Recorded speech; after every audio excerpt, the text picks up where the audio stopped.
ដៅឲ្យភាពស្មុគស្មាញកាន់តែអាក្រក់អារម្មណ៍ធុញថប់អស់កម្លាំងចិត្តឬតានតឹងជារឿងដែលជិះមិនផុតឡើយជាពិសេសនៅពេលដែលអ្នកកំពុងតែរែកពុនការទទួលខុសត្រូវខ្ពស់ក្នុងការងារឬគោលដៅជីវិតប៉ុន្តែអ្នកមានអំណាចពេញលេញក្នុងការទាញខ្លួនឯងចេញពីស្ថានភាពទាំងនោះមកវិញដើម្បីស្ដារសន្តិភាពផ្លូវចិត្តនិងធ្វើឲ្យអារម្មណ៍ប្រសើរឡើងវិញបានទាំងនេះគឺជាចំណុចដែលអាចជួយអ្នកបាន1ធ្វើចលនារាងកាយនិងបដូរបរិយាកាសនៅពេលមានភាពតានតឹងចូលងើបដើរចេញពីតុទៅស្រូបខ្យល់អាកាសឬធ្វើលំហាត់ប្រាណស្រាល5ទៅ10នាទីការធ្វើចលនានឹងជួយបញ្ចេញនៅអរម៉ូនអង់ដូហ្វីនដែលជាថ្នាំបំបាត់ស្ត្រេសពីធម្មជាតិនិងជួយឲ្យខួរក្បាលស្រស់ថ្លាឡើងវិញភ្លាម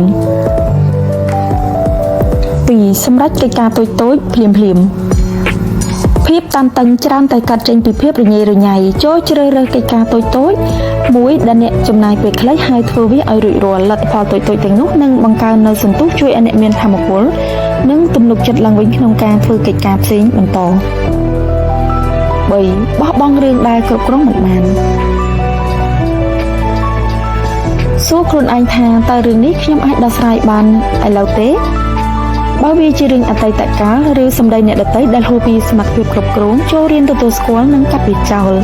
បង្វែរថាមពលមកផ្ដោតលើអ្វីដែលអ្នកអាចធ្វើបាននៅចំពោះមុខវិញ4ផ្ដាច់ខ្លួនពីអេក្រង់ការអូសទូរស័ព្ទពេលកំពុងស្ត្រេសមិនមែនជាការសម្រាកទេតែវាប្រៀបដូចជាការចាក់សាំងលើភ្លើងបន្ថែមដូច្នេះចូលទុកទូរស័ព្ទឲ្យឆ្ងាយមួយភ្លែតអង្គុយស្ងៀមឬអានសៀវភៅដើម្បីឲ្យខួរក្បាលបានសម្រាកពិតប្រាកដ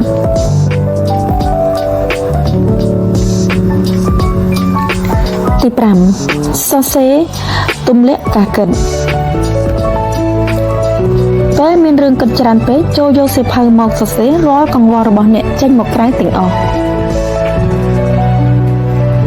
ការផ្ទេរគំនិតពីក្នុងខួរក្បាលមកដាក់លើក្រដាសនឹងជួយឲ្យអ្នកមើលឃើញបញ្ហាច្បាស់និងមានអារម្មណ៍ថាស្រាលខ្លួនជាងមុនភ្លាមផងដែរ